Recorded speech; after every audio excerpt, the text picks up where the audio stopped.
Match coming up right after Nick and Knight. After what? I don't know where I was going with that. I was dancing to that sweet ad that you guys just watched there. So up next we got Michael and Surgical Goblin. This one should be a real treat. We've seen a lot of stuff in the chat about that. A lot of people hyped about it. We've already had 2 good matches here at the start of Group 4, and Group 4 will be the last group before we get to the 16 finalists, which will be Sunday, which will be bracketed, and then the top 4 of the 16 are going to win prizes, and then they're going to go home, and then we're going to end this stream here, and that's going to be good. So let's start. With the Final 4 winning a $10,000 grand prize, first place being $5,000, second place being $2,500, third. You're getting it. Now I was just testing your flow. All right, okay, let's So we're going to be jumping right into the here. most anticipated match of the day, Surgical Goblin versus Michael. He is CC, by the way. CC, if you guys don't know, he has ranked number 4 in the global leaderboard, with last season closing off in rank number 27 of the ladder. Yeah, I was like, I've seen that name too much to not know who that is. He is always up there, and that is pretty solid. We're going to be seeing some Expo Mega Minion Ice Golem deck from Surgical. And I said earlier in the stream, if you guys were with us at the start of Group 4, that he told me something during the break. What he said was he came up with a new deck for this tournament. He did. It looks like... Do you think it could be this Expo deck? Because this does not look...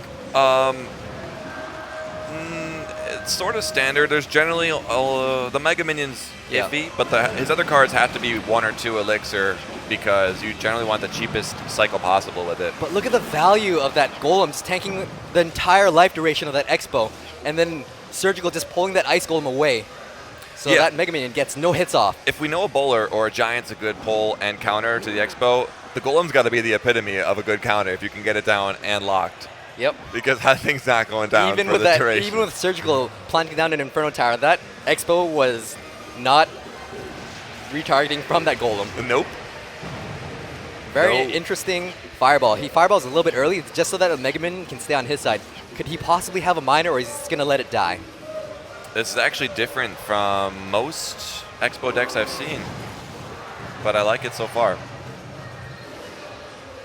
So if you're CC, he puts the Golem down there right now. Do you wait for the Expo to let it be your defense, or do you play it like that where you just know that it only has to take 2 steps to be the closest thing to the Expo? It's really interesting. The trend is that you usually don't want to plant down the Expo unless you're at 10 Elixir, or you already have an Inferno Tower on the map. Without an Ice Spirit or Zap or something to follow up, that Golem, it's painfully lost to the Inferno. It just eats it alive. Expo has to go through a Tombstone and a pair of Archers before it can touch the tower. And that Ice Golem just tanks for everything right now. So that Expo once again locks onto the tower. Just, even with 20% health left, it's dealing so much damage to that tower. 35 seconds left, 1100 health. Looks like he's running a very high defensive deck with Mega Minion, Ice Spirit, Ice Golem, and guards. It's very hard to get past there. CC has to find a way to shut the Inferno Tower down. He goes with the Ice Golem in front of the Golem. This could be the one push where his Golem has a chance of touching a tower. He has not touched a tower this entire game so far. Right there, the first damage of the day with the log going at the tower. But that Golem explodes before it's going to do much damage. We've seen Golems just pile up, but in this instance, and it's also, Surgical doesn't have any easy win here. He's going to have to cycle quite a few Fireballs, but... It's going to be 2 Fireballs and 1 the log to be able to finish off that tower, but right now, I don't think that's a strategy. Possibly defending to put down another Expo, but CC is not letting him put down that Expo with just that constant pressure. Like right there, that 6%, the Inferno would still be up a little bit and then go down now maybe, so it wouldn't have heated up that one big tick on the Golem right there. So soon, that push might have made a bigger difference, but as of right now, the balance changes coming soon are not implemented, and the Inferno just swallows the Golem. Really interesting trend between the last 2 players is that they both chose Ice Golem over arrows. 1 Fireball down to that tower. It's going to be very difficult with Surgical Goblin already planting down that Inferno Tower. Like in theory, this push should work. Ice Golem, Baby Dragon, Golem, Archers. With that Ice and the Lightning comes down here in just a second, I bet. Look at that. That's all right. But then he just needs to Fireball.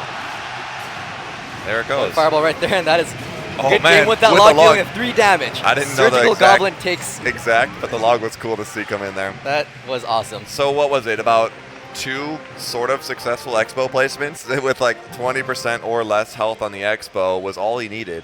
Yeah. And that tower was dead to rights. So they're going to be starting up their next one here in just a second. Let's let them queue up. Looks like Surgical's just hanging out. He's good with the deck. Yeah, so it looks like Michael, which is CC by the way, is kind of contemplating what he should do next to counter Surgical. Yeah, and they just requested, they're just requesting here in a second, so we'll be back with them in a bit, but that was interesting to watch. The Expo is just about getting it to lock on the tower. That's though there's the golem on the map, yeah. He's still managing to plant it down at the right time. Every single time he planted down that Expo, it was always able to lock onto the tower. Even that one time where it only had 20% health, it still did over 800 damage. Yeah, it was mostly the first half of the match where we saw any Expo on tower, but then as it got on and CC was able to perfect the golem placement, it was just a matter of fireballs, logs. I think maybe one more Expo was on. Yeah. I don't know. It's close enough, but interesting to watch. It's sad that the golem, with all that backing, that it can't go through an Inferno. Like, yeah. What do you do there? Do you put an Ice Spirit instead of an Ice Golem to stop the Inferno dead? You don't have a Zap. Lightning was his only reset. I mean, he did have a lot of... he didn't really have any answers to that. A Skeleton Army would have been a little bit better, yeah. But the log would have just demolished that anyway, so there's no solution for that particular match. Yeah. What's up, everybody in the Twitch chat? Seeing a lot of love over there. I'm here with Yarn from Orange Juice, and we are here in Paris for Paris Games Week. We're going to be jumping into Game 2. Yep, so right the now, second match Surgical for Surgical 1-0 versus CC.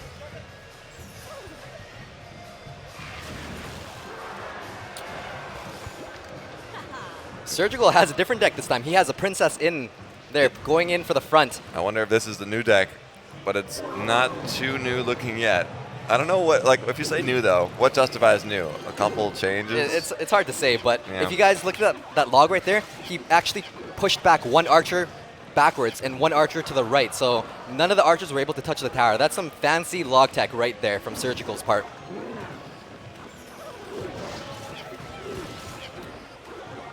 Baby Dragon moving up the right side. Deadly assassin that he is. You think it's a he or she?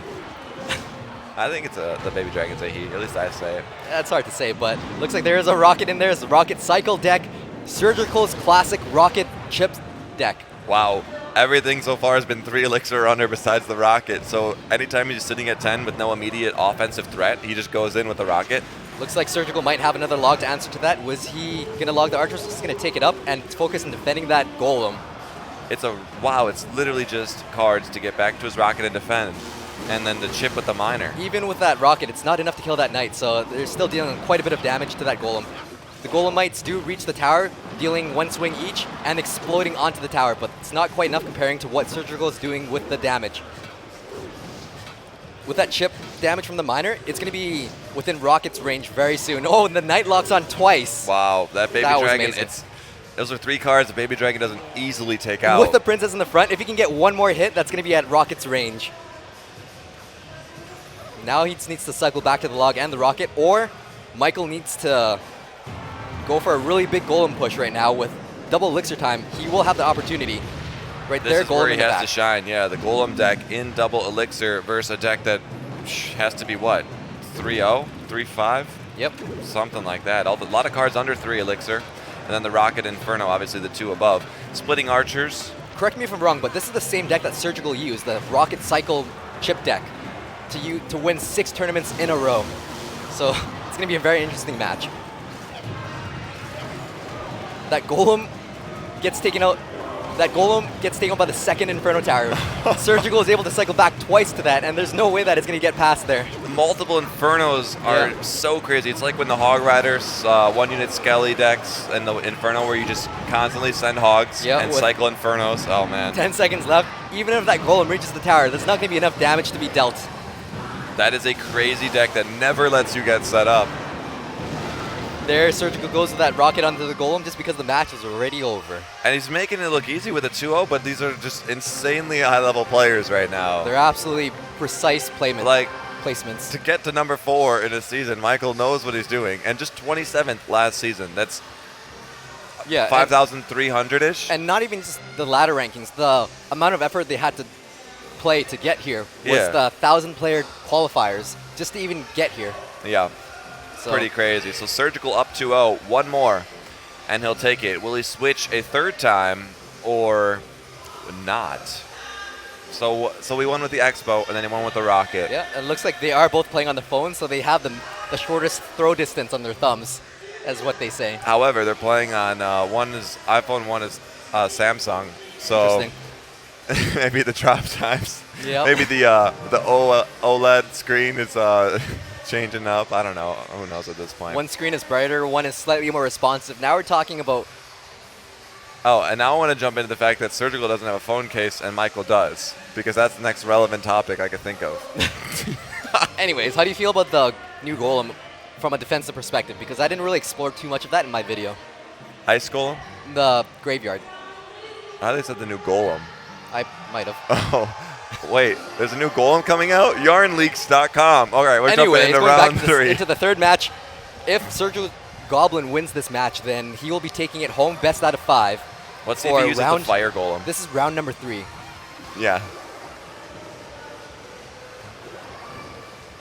All right, we see a Lava Hound deck coming out of CC's hands.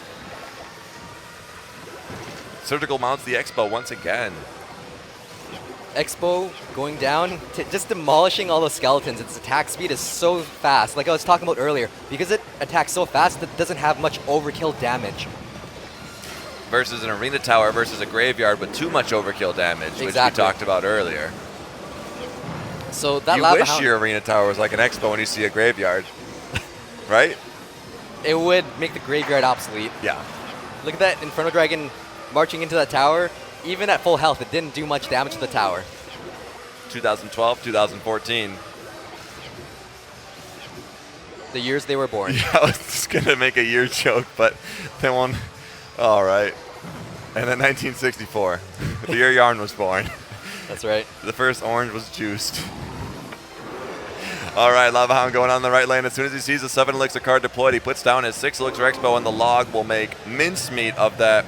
Michael with a slight shake of the head, and then he knows that all he has to do is you just kind of put a card down when you feel like the enemy would be putting a card down. That Ice Spirit freezing that Mega Minion for 2 full seconds. So that Expo did just under 4,700 damage. 4,700? Yeah. Okay. It may as well have. So here come the pups. The Inferno, not a wall placement like we've seen with earlier Lava Hound decks, but still beautiful. It really depends. I like to play it in the wall if I know they have a minion horde approaching to kind of counter that. He knew his Expo drew so many cards that he could put it anywhere he wants. Exactly. Here comes the Ice Golem. Could he have a prediction log, or is he going to be too scared from the last time? Lava Hound going in, it's getting distracted very fast. It'll sit there for a good 20 seconds when it sees skeletons or cards. Maybe more like 10, but still, it doesn't move. I think it just can't take him out quick enough. And Michael just ignoring that Expo because he's trying to go for that one big push. If that one Inferno Dragon can lock into the tower, but there's no chance. He's already back to his guards twice with the same Inferno Dragon, 2 tiles from where it just was. Planting an Expo and then cycling back to the guards to defend that same Inferno Dragon. He literally got back to guards before the Inferno Dragon moved across the river. That's right. Now he's got a really high health Expo with an Inferno Tower. There's not much possibility. There's so much health he has to go through to get to that Arena Tower. Ladies and gentlemen, you saw it here first. The new Expo meta deck. And it beat a Golem and it beat a Lava Hound. And obviously you don't just build the deck and start winning. He knows what he's doing with it, but the plays were unbelievable in that match for round 3. I don't know. We could check here on our stat sheet in a bit, but that might have been CC's first total match loss. What do you think? I haven't checked the brackets yet, but in terms of Surgical's plays, everything was just so flawless, from his elixir counting, card counting, and just being on the proper rotation. Here's Michael. He was 2 wins. Same thing with Surgical. So he's going to go to 2 wins and a loss, and then Surgical is going to go to 3 wins. Look at that, Michael representing Canada. Yeah.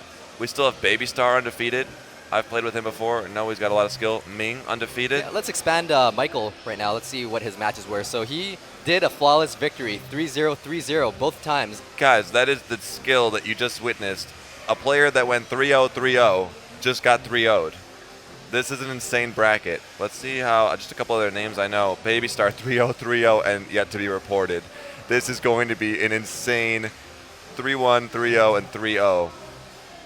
And then we saw Ming in that last match. There's going to be a very high chance that Surgical Goblin is going to be appearing in tomorrow's match. There's going to be a very high chance that the top 4 today at the end today don't even lose. So we'll see how that goes. That's going to be absolutely insane.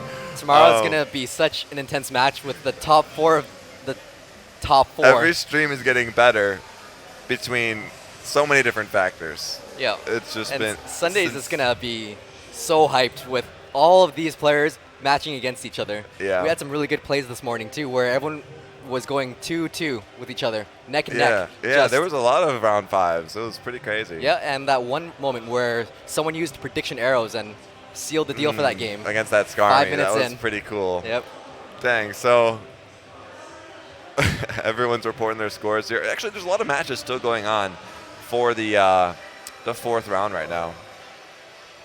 What are you feeling like? Taking a look at anything else analyzation-wise? We could just jump in on that one, yeah. Jump into another match with Rom versus Trevor. So we saw Rom. We haven't seen Trevor. Yeah, Trevor so from Nova here. The game just started. Hopefully we can get that onto the screen soon. Yeah. We'll just take a look at this one here before we get the next 2 players set up. Yeah.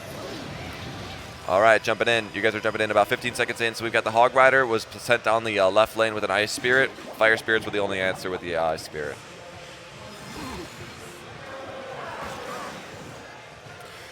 All right.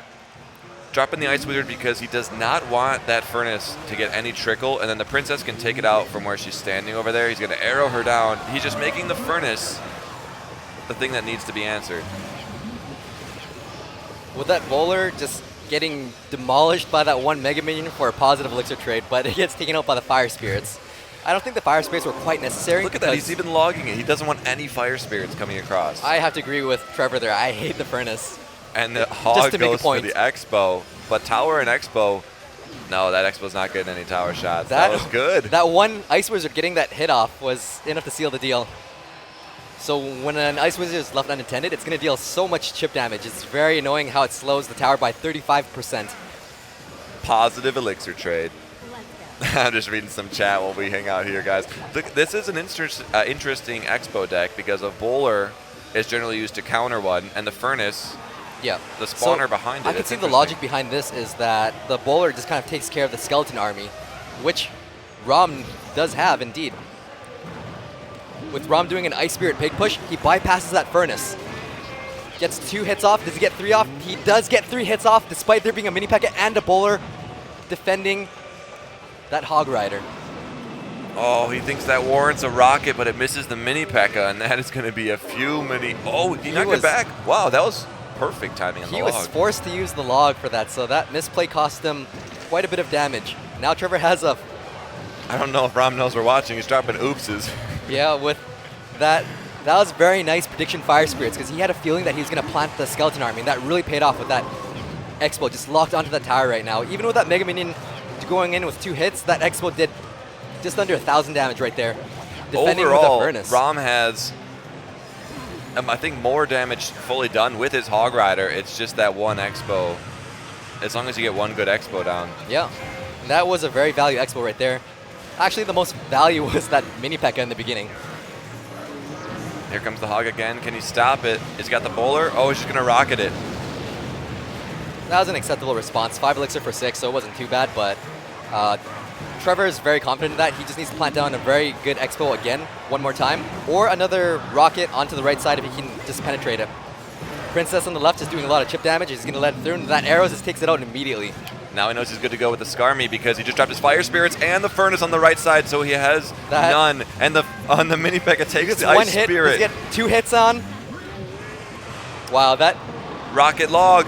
Oh my goodness, the Hog trumps the Expo. That was such a close match. Trevor just had to use the rocket once and then just hope for another good cycle, but it just was not happening. Rom almost lost that match, but like I was saying earlier, if you think you're going to lose, you're not going to lose. There's always a chance to come back. You just have to hold on. He just waited exactly till he saw arrows, Fire Spirits, Furnace. Oh, okay. Skarmy and Hog. Yeah, the biggest opportunity he was waiting for was for the Furnace to be planted on the right side so he could do a pig push on the left side. And the first time he did get 1 hit off. The second time he got 2 hits off with the Ice Spirit freezing that mini P.E.K.K.A, allowing it to lower it for the rocket damage with the log. That was just insane. Rocket and log for the, 56 left. Yeah. But if I was in Rom's seat, I would have just given up already.